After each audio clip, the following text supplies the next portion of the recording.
accelerated learning program that's based upon program learning and many other things in terms of testing them, and then with the ultimate objective of perhaps doing the GED and then entering into higher education. Is that yeah, it's a more accelerated, but it's still one step at a time. Okay. But we just don't talk ABE. Let me interrupt you here, and of course we'll be back with you following this short commercial break. Thank you and welcome back to this final segment of the show for today. We're talking to Mr. Walter Hunt, the Executive Director of the Metropolitan Action Commission. And of course, Mr. Hunt, this final segment, let's give you an opportunity to sort of wrap up the Metropolitan Action Commission today and to give us some of the new programs and some of the other programs that you've not had an opportunity to talk about. Let's do that, and I think we'll have a full show today. Well, you know, one of the things that's often said about the Metropolitan Action Commission that it is probably one of the best kept secrets in Nashville. Although they say it's the best kept secret, we probably serve about 180,000 people a year right at one location. But we do offer a lot of other programs. One of the programs I'm very, very fond of is the programs we have for our senior citizens. You see, I strongly believe that we have to take care of our young folks and our senior citizens. So, of course, I think a lot of people know about the fan program and the air conditioning programs that we use in the summertime to keep our senior citizens cool. But one of the most recent programs that we created was that of the maintenance of the senior citizens' homes.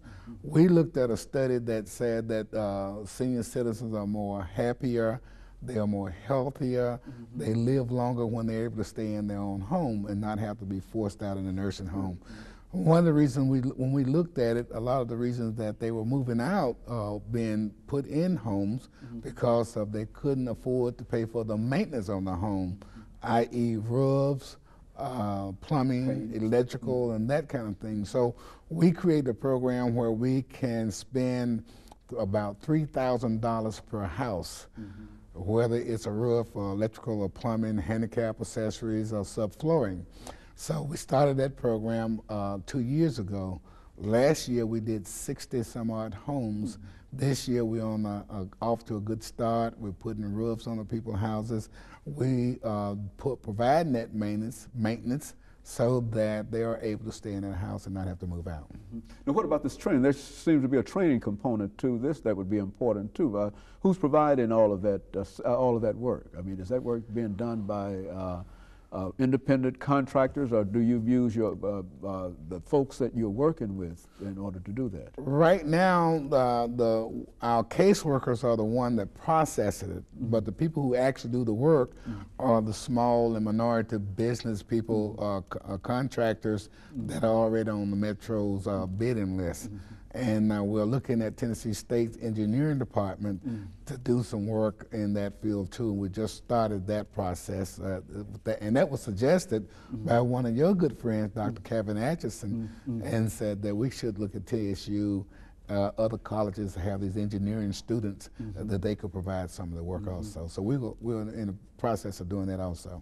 And so you see a bright future for the Metropolitan Action Commission in terms of its service to the community. Is that what you're saying? Absolutely. I think that in the direction that the commission is going, it can only get better. We got a tremendous staff there. We got a dedicated staff.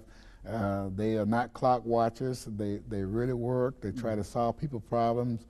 And I think that as long as I continue to have the staff that we have, that it's going to get better. Now, what are some of the things that you would say over the last 2.5 minutes that we have here, Mr. Hunt? What are some of the things that if you had to deal with some of the needs that you found to be pressing in terms of what you're doing at the Metropolitan Action Commission, what would some of those things be? Oh, it would definitely have to be education. You know, I think that the undereducated, underemployed is drained on the system. Now, I'm not saying that it is anybody's fault, because, you know, college is not made for everybody, but you at least got to get that person up where they can support themselves and live a true quality of life that we believe that's everybody's right. And so education would be one of the most pressing things that you feel that you could deal with, and if you had the resources necessary, you would reach out into that area. Absolutely, because see, right now we don't have a mechanism or an agency where we could go out and say, come, we'll show you how to get jump start, we'll show you what the education system about, we will show you what you missed when you was in school, and it's going to be easier the second time around.